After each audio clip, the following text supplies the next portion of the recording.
맏아들은 밭에 있다가 돌아와 집에 가까이 왔을 때 풍악과 춤추는 소리를 듣고 한 종을 불러 이 무슨 일인가 물은데 대답하되 당신의 동생이 돌아왔음에 당신의 아버지가 건강한 그를 다시 맞아들이게 됨으로 인하여 살찐 송아지를 잡았나이다 하니 그가 노하여 들어가고자 하지 아니하거늘 아버지가 나와서 권한대 아버지께 대답하여 이르되 내가 여러 해 아버지를 섬겨 명을 어김이 없거늘 내게는 염소 새끼라도 주어 나와 내 벗으로 즐기게 하신 일이 없더니 아버지의 살림을 창녀들과 함께 삼켜버린 이 아들이 돌아오매 이를 위하여 살찐 송아지를 잡으셨나이다. 아버지가 이르되 예 너는 항상 나와 함께 있으니 내 것이 다 내 것이로되 이 내 동생은 죽었다가 살아났으며 내가 잃었다가 얻었기로 우리가 즐거워하고 기뻐하는 것이 마땅하다 하니라. 네, 오늘 여러분께서 읽으신 이 말씀은 안 믿는 사람들도 다 알고 있는 이야기고 심지어는 이 수많은 유명한 화가들에 의해서 이제 그림으로 그려진 이 탕자 이야기입니다. 우리가 이 이야기를 하면서 이제 먼저 짚고 넘어가야 될 중요한 사실이 있습니다. 그게 뭐냐면 먼저 탕자라는 단어는 본문에는 없는 단어입니다. 이 그냥 후세 사람들이 성경 속에 이 말씀을 읽다가 아버지의 재산을 팔아 집을 나간 이 둘째 아들을 보고 방탕한 아들이구나 라는 생각을 했고 그래서 이 둘째 아들이 이 이야기의 중심이라는 그 관점에서 나온 단어가 바로 탕자라는 개념이죠. 그러니까 전통적으로는 세상 사람들이 이해하고 있는 이 탕자가 누구냐? 이 둘째 아들이에요. 그런데 엄밀히 말해서 이 이야기의 중심은 아들들이 아닙니다. 이 이야기의 중심은 아버지예요. 그러니까 이 말 뜻이 뭐냐면 이 이야기는 아버지가 잃어버린 아들들에 관한 이야기라는 거죠. 그러니까 여기서 좋은 아들, 나쁜 아들을 가르는 기준이 뭐냐? 그것은 어떤 세상의 법이나 관습법이 아니라 아버지와의 관계예요. 그런데 중요한 건 여기서 저는 이 아버지와의 거리를 말하지 않았습니다. 저는 아버지와의 관계가 중요하다고 얘기를 했어요. 그러니까 이 본문이 말하고자 하는 건 아버지와의 거리가 더 가까운 아들이 좋은 아들이 아니라는 거예요. 여기서 말하는 좋은 아들은 아버지와 관계가 좋은 아들이 좋은 아들인 거예요. 그리고 아버지와 관계가 안 좋은 아들이 탕자인 거예요. 그러니까 아버지와 아무리 거리가 멀어도 관계가 좋으면 좋은 아들이고 거리가 가까워도 관계가 안 좋으면 그게 바로 탕자라는 겁니다. 그런 관점에서 오늘 본문에 나오는 탕자는 누구냐라는 거예요. 이걸 이야기하면서 이제 제 이야기를 좀 해야 될 것 같은데요. 저희 집은 딸은 없고 아들만 셋이 있었던 이제 삼형제 집안입니다. 저하고 제 동생은 얼굴이 똑같이 생긴 쌍둥이고요. 위로 이제 2살 많은 형이 한 명 있습니다. 그런데 정말 이상한 게 집안에 아들만 셋이잖아요. 그런데 셋 중에 서로 비슷한 아들이 한 명도 없어요. 셋 다 너무 다른 인종들인 거예요. 그래서 이제 설명을 드리자면 먼저 제 형은 어떤 사람이었냐라고 하면 제 형은 전형적으로 집을 나간 둘째예요. 그러니까 목회자 가정의 장남으로 태어났고 정말 아버지의 기대와 사랑을 이제 한 몸에 받아서 아버지가 가장 목회자가 되기를 바랬던 이 아들이 이 장남이에요. 그런데 이상한 게 뭐냐면 형의 귀에는 말씀이 안 들리는 거예요. 어릴 때부터 그렇게 말씀을 이제 들어왔고 뭐 주일학교 때부터 교회를 떠난 적은 없는데 이상한 게 뭐냐면 형은 언제나 세상 책을 더 재밌어했어요. 그러다 보니까 어느 날 형이 세상 지식을 습득하다가 성경에 대해서 내린 결론이 뭐냐면 성경은 말이 안 된다는 거예요. 잘 보세요. 귀로는 말씀이 전혀 안 들리죠. 그런데 머리로는 세상 논리가 계속 들어오는 거예요. 여러분 그런데 신자가 될 수 있겠습니까? 없죠. 형도 되기 싫어서 그런 게 아니라 말씀이 안 들리는 걸 어떻게 할 거예요. 그리고 세상 책을 읽으면 그게 더 재미있는데 신자가 될 수가 없는 거죠. 거기다가 우리 형은 지식뿐만이 아니라 이 세상에 대한 호기심이 얼마나 많았는지 그 마음에 하나님도 없는데 세상이 좋다 보니까 아무 죄책감 없이 세상에 존재하는 재미와 즐거움은 다 해보는 거예요. 겁이 없어요. 저희 형은 골초였습니다. 골초였고 술도 정말 잘 마셨고요. 힘이 좋아서 싸움도 잘하고 이성과 연애도 잘하고 정말 완벽하게 하나님 없이 사는 세상 사람이었어요. 그러니까 세상으로 나아가는데 두려움이 전혀 없는 거죠.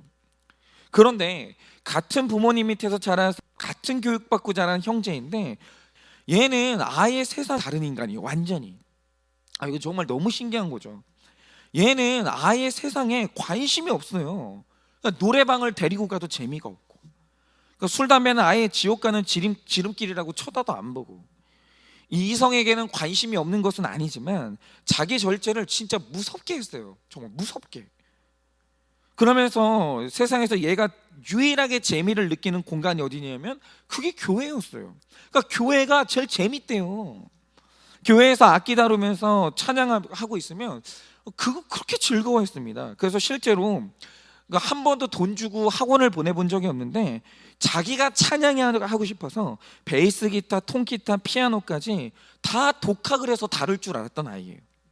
물론 이제 프로급으로 할 줄 아는 건 아닌데 찬양을 할 만큼은 다 다룰 줄 알았어요, 악기들을. 그러니까 이 완전히 세상 사람인 형과 완전히 집순이인 동생이 만나면 이건 대화의 끈이 없는 거예요. 왜냐하면 완전히 다른 세상에서 사는 다른 인간이기 때문에 같은 집에 살았어도 완전히 다른 차원에 사는 인간처럼 서로 이제 없는 존재로 여기면서 살았던 거죠. 뭐 만나면 할 얘기가 없으니까요. 그런데 그 중에서 이 셋 중에서 가장 이상한 인간이 누구였냐면 그게 저였어요. 제가 23살 이전까지 저 자신의 길을 정하기 이전까지 제 인생이 너무 혼란스러웠던 게 뭐냐면 저도 제 자신이 어떤 인간인지를 도저히 모르겠는 거예요. 왜냐하면 제 안에는 세상 좋아하는 이 둘째의 모습과 집을 좋아하는 첫째가 다 있었거든요. 이게 무슨 말이냐면 저도 형처럼 세상에 대한 호기심이 엄청났습니다. 세상이 너무 궁금했어요. 그래서 아주 조금씩 세상에 발을 담궈보기도 하고 손가락으로 찍어서 맛도 보는데 문제는 뭐냐면 말씀이 어설프게 들리니까 벌 받고 지옥 갈까 봐 세상에 온몸을 못 담그겠는 거예요. 담궜다 죽을 것 같아서. 그런데 어쨌든 제 몸에 묻은 세상 때가 있고 제 마음에 품고 있는 세상 욕구가 있으니까 하나님 앞에서는 늘 죄책감과 두려움이 있는 거예요. 그런데 이제 반면에 저는 또 제 동생처럼 천국에 가고 싶은 소망도 있었고 교회 안에서 바르게 자라보고 싶은 그런 마음도 있었어요. 그래서 저도 예배는 빠져본 적이 없습니다. 그리고 실제로 부흥회를 하거나 수련회를 가면 어김없이 눈물을 흘리면서 은혜를 받았어요. 그러니까 저는 말씀이 안 들리는 건 아니에요. 은혜를 못 받는 것도 아니에요. 그런데 문제는 뭐냐면 동생처럼 그게 쭉 이어지는 게 아니라 은혜를 받는데 유혹도 잘 들어오는 거예요. 그러니까 받은 은혜가 계속 상실되는 거예요, 반복적으로. 그러니까 세상에 완전히 들어가지도 못하고 신앙으로 완전히 엎어지지도 못하고 이게 어느 한쪽에 몰입이 안 되는 거죠. 그러니까 이 세상에서는 저거는 뭐 심장도 작은 이제 겁쟁이라는 소리 듣고 교회에서는 믿음 약하다는 소리를 듣는 반달 신세가 제 신세였습니다. 그런데 이게 또 절묘한 게 뭐냐면 잘 보세요. 저는 형하고 비교하면 좋은 신앙인이에요. 그렇죠. 형에 비교하면 뭐 저는 아주 좋은 신앙인이죠. 그런데 동생하고 비교하면 저는 완전히 세상 사람인 거예요. 그러니까 이 본문 속에 있는 둘째 아들과 첫째 아들이 제 안에 둘 다 있는 거예요. 그러니까 저는 두 사람의 심정, 두 사람의 관점 이게 전부 다 이해가 가는 거예요. 그래서 나중에 목회할 때는 이게 참 좋은 장점이 되는데 그러면 제가 이제 둘 다 느껴본 입장에서 이 집을 나간 둘째 아들을 생각해 보자 이거죠. 자, 저 둘째 아들이 아버지와의 관계에서 탕자입니까? 효자입니까? 당연히 탕자죠. 성경도 이 아들을 효자라고 말하지 않습니다. 그런데 중요한 건 이 둘째 아들은 왜 탕자죠? 왜 탕자라고 말해야 됩니까? 여러분 어떤 특정한 규칙을 지키지 않아서가 아니에요. 여러분 지금 이 아들과 아버지의 관계는 부모 자식의 관계지 주인과 종의 관계가 아닙니다. 일반적인 세상 규칙이 적용되는 관계가 아니라는 거예요. 만약에 이 아들이 잘못을 했어도 아버지 곁에 딱 붙어서 아버지 마음에 실망과 상처를 드린 것에 대해서 죄송하다고 고백하고 어제보다 오늘 하나만 더 나은 아들이 되려고 애쓰는 모습만 보여도 이 아버지는 아들 사랑합니다. 이거는 주종 관계가 아니에요. 여러분께서 자녀를 키워보시니까 다 아시잖아요. 여러분, 이 세상 그 어떤 부모도요 완벽한 자녀를 원하는 게 아닙니다. 망가진 자녀라도, 부족한 자녀라도 부모의 품속으로 숨을 때 그 자녀를 내칠 수 있는 부모는 세상에 존재하지 않아요. 그런데 여러분, 이 둘째의 문제가 뭡니까? 이 둘째가 아버지보다 재산을 더 사랑했다는 거예요. 어제 말씀에 이 둘째가 아버지의 재산을 요구했고, 그래서 15장 12절을 보면 아버지가 그 살림을 나눠줬다라고 하는데, 여기서 살림으로 번역된 이 비오스의 원래 뜻이 뭐냐면 생명이에요. 생명. 그러니까 이 아들이 아버지의 생명의 3분의 1을 요구했다는 건, 이 아들이 아버지의 생명의 3분의 1이 줄어드는 걸 전혀 슬퍼하지 않았다는 거예요. 아버지가 고려 대상이 아닌 거예요. 그만큼 이 아들이 아버지에 대한 생각이 전혀 없었고 물질을 이만큼 사랑했어요. 여러분, 이게 가능하죠? 내리사랑이라고. 여러분, 부모는 자녀하고 죽어도 원수가 될 수 없거든요. 그런데 자식은 부모랑 얼마든지 원수 될 수 있습니다. 이 가혹한 세상의 구조죠. 그러니까 이 둘째 아들에게는 아버지보다 훨씬 더 사랑하는 세상이 있었고, 그 세상을 누리는데 물질이 필요했을 뿐이에요. 그 물질을 가지고 떠났을 때, 이 아들이 아버지를 떠났을 때 아버지의 수명의 3분의 1이 줄어드는 엄청난 슬픔이 다가온다는 건 아예 고려 대상이 아닌 거예요. 그러니 이 아들이 탕자 아니겠습니까? 당연히 탕자죠. 아버지와의 관계를 얼마든지 돈에 팔 수 있는 아들. 그래서 이 둘째는 변명의 여지 없이 탕자예요. 그런데 중요한 건 이겁니다. 오늘 본문의 첫째 아들은 늘 아버지와 가까운 거리에 있었어요. 그 아들은 집을 나간 적도 없었고 집안의 재산을 성실히 돌보는 아들이었어요. 그러면 우리가 물어보자 이거죠. 이 아들은 효자입니까? 탕자입니까? 이걸 다시 여쭤보자면, 그러면 이 첫째는 아버지와의 거리가 아니라 아버지와의 관계가 가까운 아들이었을까요? 왜 우리는 전통적으로 이 아들에 대해서는 탕자라고 생각하지 않았을까요? 여러분, 첫째는 둘째보다는 아버지를 더 사랑했을까요? 본문을 보면 그게 아니라는 게 나와요. 자, 본문을 보시면 둘째 아들이 이 첫째 아들이 밭으로 이제 일을 나갔다가 이 집을 돌아옵니다. 그런데 이 동생이 집을 나간 후로 이 슬픔에 빠진 아버지 때문에 그동안 온 집이 침울했는데 웬일로 돌아와 보니까 오늘은 막 잔치가 벌어지고 있는 거예요. 그래서 이 첫째가 종에게 물어봅니다. 도대체 이게 무슨 일인가? 어떻게 갑자기 이렇게 집에 웃음소리가 들리고 잔치가 일어났는가? 그러니까 이 종이 하는 말이 뭐냐면, 당신 동생이 돌아왔다는 거예요. 아버지가 그 기쁨 때문에 살찐 송아리를 잡아다가 그래서 잔치를 하고 있다고, 당신도 어서 들어가서 이 잔치를 즐기자고 이 종이 권합니다. 그런데 28절을 보면 이 말을 듣자마자 이 아들이 극심하게 대노를 했다고 기록하는데, 여러분, 이 노했다, 이 분노했다는 이 단어가 올기조라는 수동태예요. 그러니까 원래 이 첫째가 화를 안 내는 사람이에요. 이 첫째는 화를 안 내는 사람인데 뭔가 바깥의 외부 요인이 이 첫째의 분노를 터뜨린 거예요. 그런데 이 첫째로 하여금 분노를 터지게 한 그 코드가 뭐냐라는 거죠. 저는 이게 심상치 않은 게, 한번 보세요. 원래 고대 사회에서 재산을 분배하는 기준이 뭐냐면, 이 집에 두 자녀가 모두 아들일 때 언제나 장자는 그 집의 재산의 3분의 2를 받아요. 3분의 2. 그리고 둘째는 3분의 1을 갖는 거예요. 그래서 이 둘째가 집 재산 3분의 1을 요구하고 그걸 가져가 나갈 때, 그리고 아버지가 이 떠나는 아들을 보면서 가슴 아파할 때, 그 어느 때에도 첫째가 분노했다는 말이 안 나와요. 아니, 집 재산 3분의 1을 가져가는데 아버지가 그 아들이 떠난 걸 보고 생명의 3분의 1이 빠져나갈 만큼 슬퍼하는데 분노를 안 해요. 그런데 오늘은 분노가 터지는 거예요. 그러면 이 분노는 잃어버린 그 3분의 1 때문도 아니고 아버지를 가슴 아프게 한 그 자기 동생에 대한 분노는 아닌 거예요. 그러면 도대체 오늘 이 아들은 왜 분노하고 있는가? 이유는 뭐냐면 살찐 송아지 때문이에요. 그러면 살찐 송아지가 왜 분노의 원인이 될까요? 여러분, 한번 보세요. 처음에 둘째가 재산의 3분의 1을 가져갈 때 첫째가 분노하지 않아요. 이유가 뭐냐면 어차피 그건 지 거거든요. 저게 내 게 아니에요. 어차피 언젠가 아버지가 돌아가시면 가져갈 그 둘째 재산인데 그냥 먼저 가져간 거예요. 그러니까 화가 안 나는 겁니다. 그러면 둘째가 가져나고 3분의 1을 가져가고 나서 이제 그 집에는 3분의 2의 재산이 남았어요. 그럼 그 재산은 전부 누굴까요? 내 거예요. 첫째 거. 그런데 재산을 다 낭비하고 거지로 돌아온 아들에게 아버지가 살찐 송아지를 잡았어요. 그러면 그 송아지는 누구 송아지예요? 첫째 송아지예요. 내 송아지.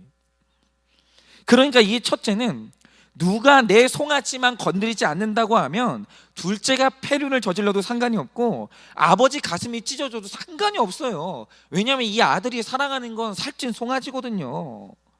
동생이 죽어도 상관없습니다. 그런데 아버지라도, 심지어는 그게 죽은 줄 알았는데 살아 돌아온 내 동생이라도 내 살찐 송아지에 손을 대는 순간 처음으로 이 아들의 마음에 분노라는 감정이 올라오는 거예요. 그러니까 이 첫째의 마음을 기쁘게 만들거나 슬프게 만들 수 있는 유일한 것은 뭐냐? 아버지도 아니고 동생도 아니에요. 그건 내 살찐 송아지예요. 내 거, 내 재산이에요. 그런데 내 자산에 손을 대니 아들이 아버지에게 하는 말이 뭡니까? 아버지가 잔치에 초청할 때 그 잔치를 거절하는 거예요. 거절하는 거예요. 그런데 엄밀히 말해서 이거는 잔치를 거절한 게 아니라 내 재산에 손을 댄 아버지와의 관계를 단절한 거예요. 즉, 이 첫째와 둘째의 본질은 똑같은데 둘째가 아버지를 떠난 이유가 뭐겠습니까? 아버지의 재산이 좋아서예요. 그런데 우리가 주목할 건 첫째예요. 그럼 첫째는 왜 자기 아버지 집에 머물러 있었습니까? 아버지가 좋아서가 아니에요. 첫째도 재산이 좋아서 머물러 있었던 거예요. 여러분, 두 아들 중에 아버지를 사랑했던 아들은 아무도 없었던 거예요. 그래서 이 아버지는 세상에서 가장 불행한 아버지고, 아버지를 불행하게 만든 두 아들들은 둘 다 탕자인 거예요. 둘 다 첫째가 아버지의 관계는, 아버지와의 거리는 가까웠죠. 그런데 첫째나 둘째나 둘 다 아버지와의 관계는 안중에도 없었다는 거예요. 그런데 제가 그랬다는 거죠. 세상과 교회 사이에 낀 저는 늘 제 형제들을 미워했어요.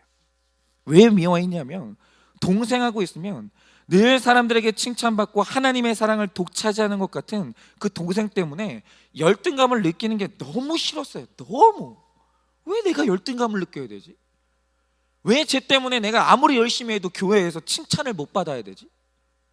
아니, 도저히 못 살겠는 거예요. 정말 동생이 싫었습니다. 그런데 또 형을 보고 있으면 목사 아들이 돼서 바르게 살지 못하는 형이 그렇게 무시가 되고, 형과 비교하면 그래도 내가 좀 더 낫게 여겨지면서 형을 마음껏 무시하고 마음껏 싫어했어요. 둘 다 싫었어요. 형이나 동생이나. 그런데 나중에 보니 때로는 집탕이었다가 때로는 돌탕이었던 제가 가장 사랑했던 게 누구냐면 하나님도 아니고 동생도 아니고 형도 아닌, 저는 늘 제 자신을 가장 사랑했던 거예요. 저는 한 번도 하나님을 사랑한 적이 없고 동생을 사랑한 적이 없고 형을 사랑한 적이 없었던 거예요.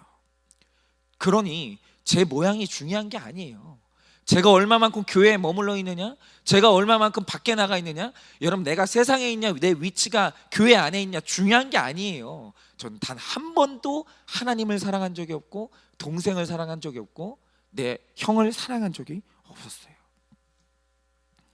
그런데 제가 늘 저 자신을 사랑하니까 동생을 나보다 더 사랑하시는 하나님이 싫어지는 거예요. 하나님이. 그리고 때로는 나로 하여금 세상으로 나가고자 하는 자유를 뺏는 그 하나님이 늘 싫었어요. 늘. 내 자신이 좋으니까 형도 싫어지고 동생도 싫어지만 나중에 더 싫어진 건 누구냐? 하나님이 싫어지더라는 거예요. 그래서 저는 세상에서 죄를 지을 때도 탕자였지만 교회 안에 머물고 있을 때도 저는 여전히 탕자였던 거예요. 여러분 어떠십니까? 나보다 훨씬 못한 삶을 산 사람이 구원을 받을 때 아버지의 기쁨이 내 기쁨이 돼서 그 구원을 기뻐하십니까? 아니면 여전히 하나님 아버지의 마음보다 옳고 그름을 따지면서 용서하지 못하고 정죄를 그치지 못하면서 여러분 그들을 비난하고 있지 않습니까? 오늘 만약 여러분의 삶에 정죄가 되고 용서하지 못하는 그 한 사람이 있다고 한다면 그 사람만 탕자가 아니라 오늘 하나님 아버지의 마음을 아프게 하는, 그리고 내 형제를 사랑하지 못하는 여러분도 비참한 탕자라고 오늘 하나님께서 말씀을 하시는 거예요. 여러분, 우리는 둘 중에 하나예요. 우리는 밖을 나간 탕자든지 모범생인 첫째든지 이 기준으로 나는 게 아니라 우리는 둘 중에 하나인 거예요. 밖에 있는 탕자든지 집 안에 있는 탕자든지 돌탕이든 집탕이든 우린 둘 중에 하나라는 거예요. 여러분, 오늘 하루 돌탕인지 집탕인지 내가 어느 쪽에서 탕자인지 그것을 발견하시기를 원합니다. 그래서 오늘 하루는 이 옳고 그름을 내려놓고 어떤 죄인도 다시 얻기 원하시는 그 하나님 아버지의 마음으로 나아가, 그리고 이제는 내 자신을 사랑하는 것이 아니라 아버지를 사랑하는 이 아들의 마음으로 나아가 용서하고 용납하고 또 회개하는 하루 되시기를 예수님의 이름으로 축원을 드립니다.